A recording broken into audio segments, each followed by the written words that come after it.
नमस्कार दोस्तों, विदेश मंत्री एस जयशंकर ने चीन के साथ सीमा विवाद को लेकर बड़ा बयान दिया है। विदेश मंत्री एस जयशंकर ने कहा कि बीजिंग के साथ डिसएंगेजमेंट यानी कि सैनिकों की वापसी से संबंधित 75% विवाद सुलझ गए हैं। हालांकि दोनों देशों को अभी भी कुछ काम करने हैं। विदेश मंत्री एस जयशंकर ने कहा कि अतीत में भी हमारे संबंध कभी आसान नहीं रहे हैं। 2020 में जो हुआ वो कई समझौतों का उल्लंघन था। चीन ने बड़ी संख्या में सैनिकों को वास्तविक नियंत्रण रेखा यानी कि LAC पर भेज दिया है। इसके जवाब में हमने भी अपने सैनिकों को आगे किया था। जयशंकर ने 11 सितंबर को जिनेवा में global centre for security policy में बोल रहे थे। इस दौरान विदेश मंत्री एस जयशंकर ने कहा कि पूर्वी लद्दाख में बॉर्डर पर सैनिकों की वापसी से संबंधित 75% मुद्दे लगभग सुलझ गए हैं, लेकिन बड़ा मुद्दा सीमा विवाद पर बढ़ते सैनिकरण का है। उन्होंने आगे कहा कि इस विषय में हमें अभी कुछ काम करने हैं। बॉर्डर पर हुई झड़प ने दोनों देशों के रिश्तों को प्रभावित किया है, क्योंकि बॉर्डर पर हिंसा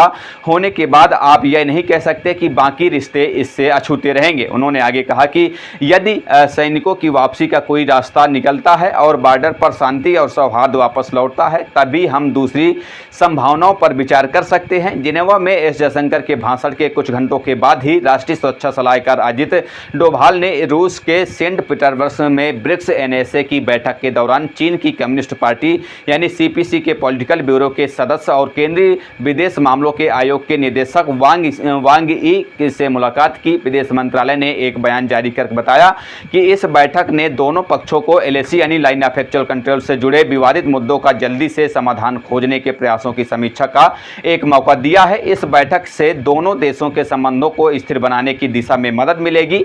ब्रिक्स का शिखर सम्मेलन 22 से 24 अक्टूबर तक रूस के कजान में होने वाला है, जिसमें प्रधानमंत्री नरेंद्र मोदी और चीनी राष्ट्रपति शी जिनपिंग के भाग लेने की उम्मीद है। इस बैठक से पहले हुई इस मीटिंग और विदेश मंत्री के बयानों को अहम माना जा रहा है। बहरहाल इस खबर पर इतना ही। आगे की जो भी अपडेट होंगी हम आप तक पहुंचाते रहेंगे। फिलहाल चलते हैं, मिलते हैं किसी नई खबर के साथ। तब तक के लिए बहुत बहुत धन्यवाद, शुक्रिया।